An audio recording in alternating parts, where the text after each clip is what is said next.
Bakhmut में भारी तबाही और बर्बादी झेलने वाला यूक्रेन अभी भी दावा कर रहा है कि नाटो से मिले 600 तरह के हथियारों से वो रूसी सेना को जमकर मार रहा है।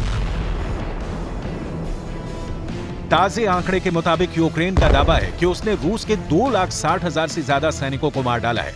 यूक्रेन की व्हाइट वोल्व्स यूनिट ने रूस को जबरदस्त नुकसान पहुंचाने का दावा किया है। यूक्रेन की सुरक्षा सेवा यानी एसबीयू के व्हाइट वोल्व्स यानी सफेद भेड़िए के नाम से मशहूर सैनिकों का दावा है कि 18 महीने में व्हाइट वोल्व्स ने रूस की 2 टैंक रेजिमेंट्स को तबाह और बर्बाद कर दिया है।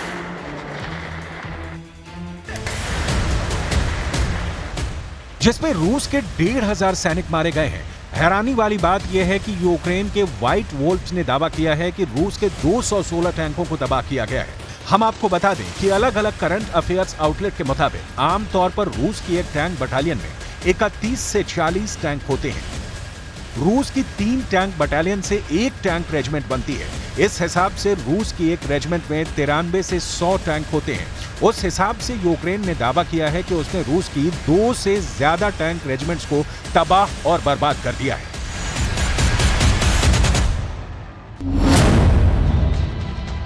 रूस के MST-8B का कोहराम, यूक्रेन की 8 SBU रेजिमेंट तबाह।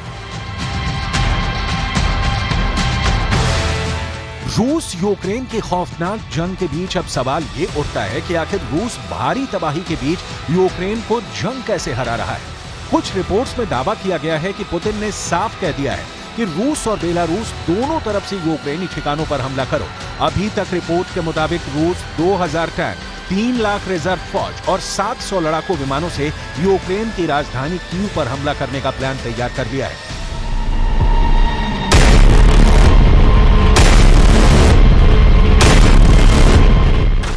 अब सवाल उठता है कि आखिर यूक्रेन और नाटो क्या कर रहे हैं। जरा राष्ट्रपति ज़ेलेंस्की और यूक्रेनी ग्राउंड फोर्स के कमांडर जनरल ओलेक्जेंडर सिरस्की की इन तस्वीरों को देखिए, जहां जनरल सिरस्की हैरान और परेशान ज़ेलेंस्की को समझाने की कोशिश कर रहे हैं कि पुतिन की फौज पर हमला कैसे किया जाएगा। लेकिन सवाल उठता है कि ज़ेलेंस्की जंग पर क्या कह रहे हैं।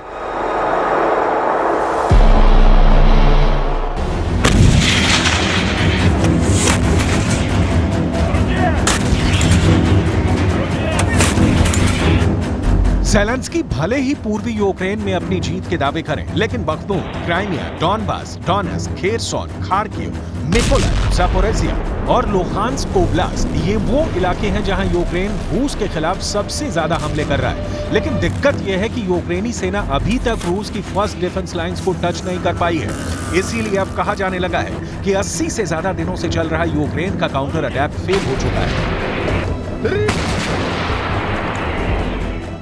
जर्मनी में जर्मन भाषा में छपने वाली मैगजीन डेर स्पीगल ने दावा किया है कि कुछ यूक्रेनी सैनिकों ने उसे बताया है कि लेपर्ड टैंक चलाने वाले यूक्रेनी सैनिक रूस पर हमला करने की बजाय टैंक खराब करके जंग से भाग रहे हैं। डेर स्पीगल मैगजीन ने यहां तक दावा किया है कि यूक्रेन के सैनिक झूठे हमले और जीत के दावे कर रहे हैं। शायद यही वजह है कि पुतिन का कॉन्फिडेंस इतना ज्यादा बढ़ चुका है कि नाटो और यूक्रेन भी पुतिन के तेवरों को देखकर सकते हैं।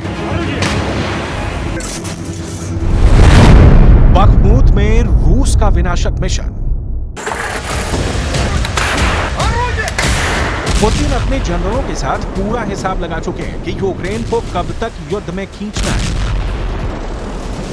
क्योंकि रूस को अच्छी तरह से एहसास हो चुका है कि अगर इस वक्त जंग रोकी गई तो यूक्रेन को जिंदा होने का मौका मिल जाएगा और नाटो भी रूस के खिलाफ और ज्यादा बेहतर तैयारी में जुट जाएगा। इसीलिए पुतिन ताबड़तोड़ हमले पूर्वी यूक्रेन पर कर रहे हैं। अगर 4 जून से हिसाब लगाएं, जिस दिन से यूक्रेन ने रूस के खिलाफ काउंटर अटैक शुरू किया था, तो अब तक यूक्रेन के 60,000 से ज्यादा सैनिक 80 दिन में मारे जा चुके हैं।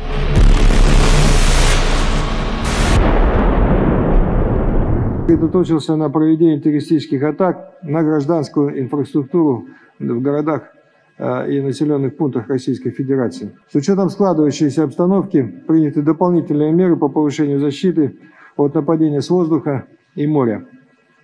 В разы увеличена интенсивность ударов по украинским военным объектам, в том числе обеспечивающим.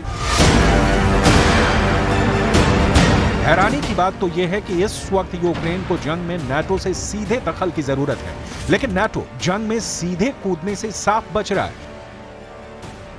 यहां तक कि नाटो यूक्रेन को नाटो का मेंबर बनाने से भी कतराने लगा है, जिसकी वजह से ज़ेलेंस्की अब बौखलाने लगे हैं। उन्हें समझ में नहीं आ रहा कि नाटो और अमेरिका यूक्रेन के साथ क्या खिलवाड़ कर रहे हैं। इधर पुतिन जिस तरह से अब चुन चुनकर यूक्रेन के हथियार डिपो को तबाह कर रहे हैं, उसने यूक्रेनी सेना की रीढ़ तोड़ कर रख दी है। पुतिन की सेना के धमाके और हमले यूक्रेन के खिलाफ तूफान बन चुके हैं। 302 प्लस 800 टैंक ने मारे यूक्रेन के सफेद भेड़िए।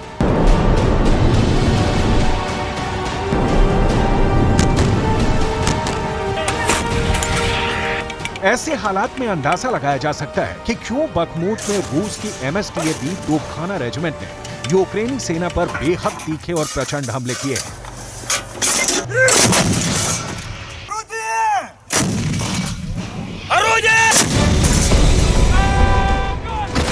ज़ेलेंस्की भले ही पूर्वी यूक्रेन का किला कहे जाने वाले बखमूत शहर को नाक की लड़ाई मान रहे हो, लेकिन हकीकत में रूस ने यूक्रेन की नाक और कान दोनों काट लिए हैं।